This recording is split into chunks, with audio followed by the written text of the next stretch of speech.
President Donald Trump was visiting Chesapeake Naval Base in Virginia, the largest in the nation.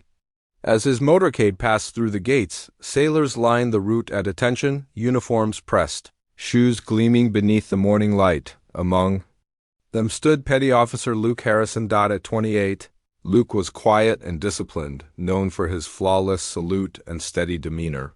His eyes, weathered beyond his years, stared forward as his heart thundered in his chest. He never imagined he would see the president in person. And yet here he was, standing perfectly still, one breath away from a moment he had carried for more than a decade. Tucked inside his breast pocket was a small, worn photograph. Today felt heavier than ceremony, more meaningful. Attention! A voice barked. The black SUV door opened. President Trump stepped out, flanked by Secret Service. Serious and observant, he moved down the line, shaking hands, offering brief nods. Cameras tracked his every step. When Trump reached Luke's position, Luke snapped to the sharpest salute of his life. Then his composure broke. His eyes filled with tears. Trump stopped. "You okay, sailor?" he asked quietly. Luke nodded, jaw tight. He tried to speak, but no words came. Instead, he leaned forward just enough to whisper something meant only for the president. Trump froze, the confidence drained from his face, replaced by shock. He blinked, staring at Luke as if time itself had stalled. Nearby officers stiffened, uncertain whether protocol had been violated or something far more human had just unfolded. A single tear traced down Luke's cheek. After a long pause, Trump cleared his throat. "Come with me," he said. Secret Service immediately closed ranks, guiding them away from the cameras and into a small private room just off the hangar floor. The door shut softly behind them. Trump turned to Luke. His voice was no longer presidential, only personal. "What did you say out there?" Luke swallowed. "Sir, I said my father told me that if I ever met you, I had to salute you for him." "He didn't get the chance." Trump's expression softened. "What happened to your father?" Luke reached into his pocket and unfolded the photograph. It showed a younger man in Navy uniform, smiling proudly on a dock beside a boy Luke also in uniform. "He died in 2005, Luke said quietly. "Commander Nathan Harrison, 22 years of service. Pancreatic cancer." Trump studied the photo in silence.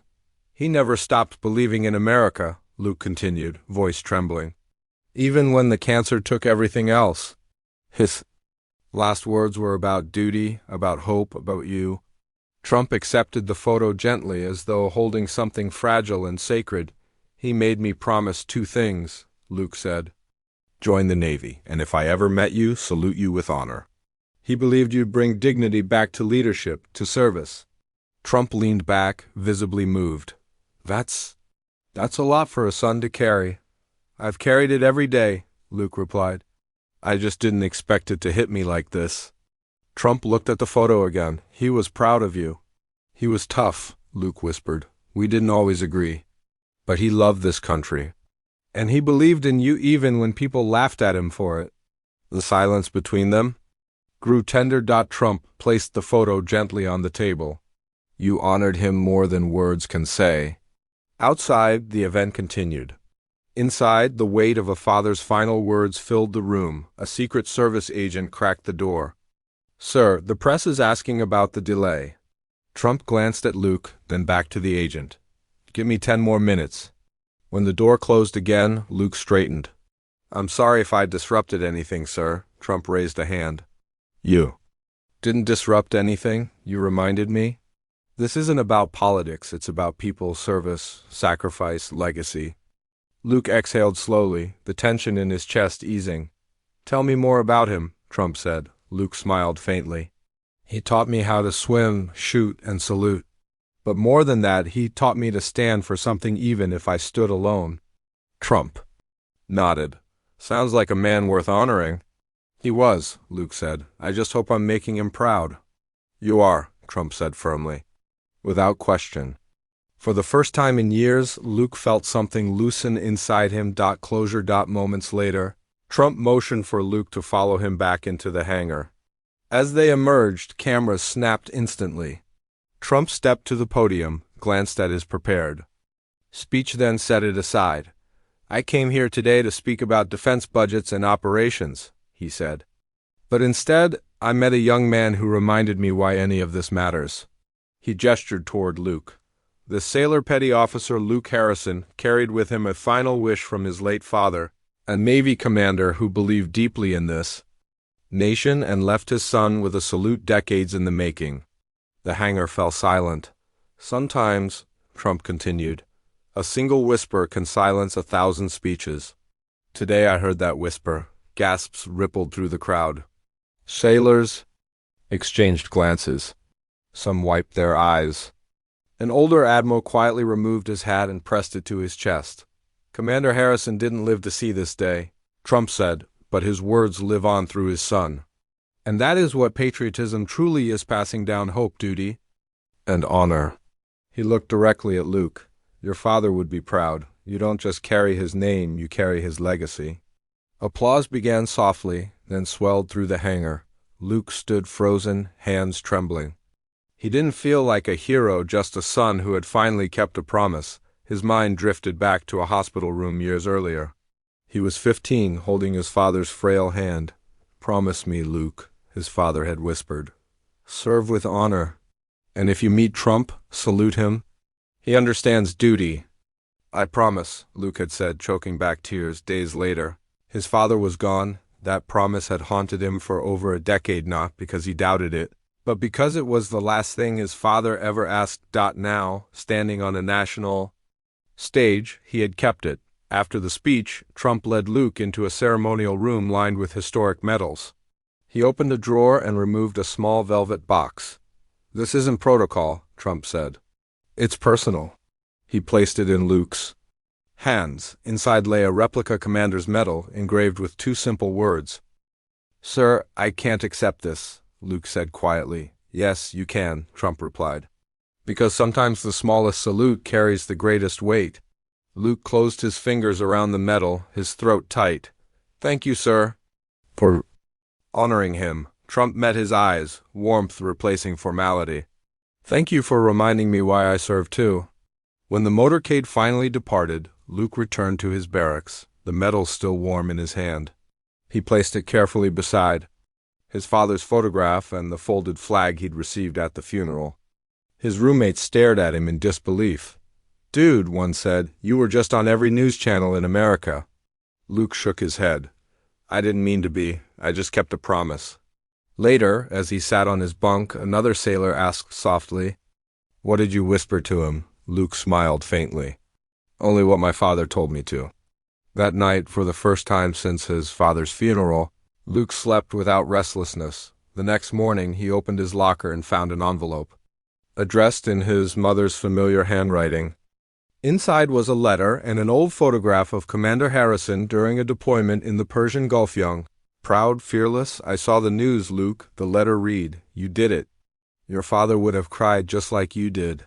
He always said, You'd wear that uniform with more honor than he ever could? I wish he could have seen you yesterday. At the bottom, she had added a postscript. There's something I never told you about your dad. Luke turned the page. He once turned down a promotion to stay with us. He chose family over rank, and he always wondered if that made him less of a patriot. Luke sat quietly, then whispered, No, Mom, it made him a better one. Later that week, Admiral Gaines, an old friend of his father, visited the base and asked for Luke by name. I served with your dad in Bahrain, Gaines said, eyes misting. He saved my life once. Luke stared at him, stunned. He never told me that.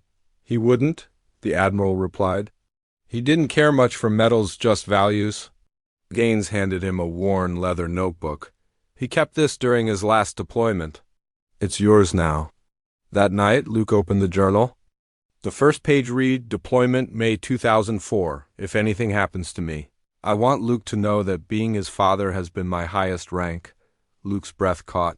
Between mission notes and daily frustrations were messages written just for him. Courage isn't loud. It's choosing what's right when no one's watching. Love your country, but never forget to love your people more. If you ever meet President Trump, look him in the eye and tell him why I believed in him. Leaders sometimes forget who they serve. Remind him. Tears blurred the page. Luke realized he already had. Inspired, Luke wrote a letter of his own. Dear Mr. President, thank you for hearing me. You didn't have to. Most wouldn't have. But you? Listened, and in doing so, you reminded me that even a whisper can carry the weight of a salute. He sealed the envelope and addressed it to the White House. For Luke. It wasn't just a letter. It was closure. A week later, he reached the final journal entry. If I don't make it and Trump ever hears my story, ask him this: why are men like me remembered only after we're gone? Luke froze. His father hadn't feared death. He'd feared being forgotten. 3 days later, Luke received a call. This is the White House. Please hold for the president. Trump's voice came on the line. Luke, I read your letter and your father's journal. He was right. We remember too late.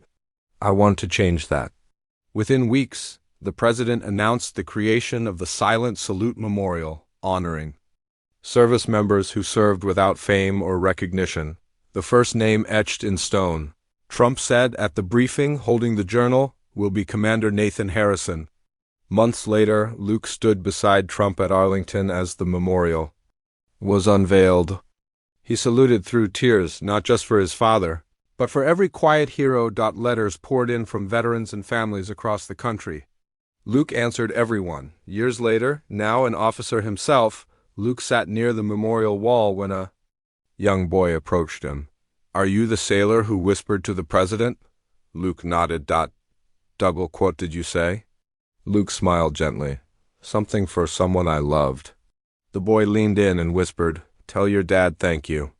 Luke looked up at the stone and whispered back, did you hear that, Dad?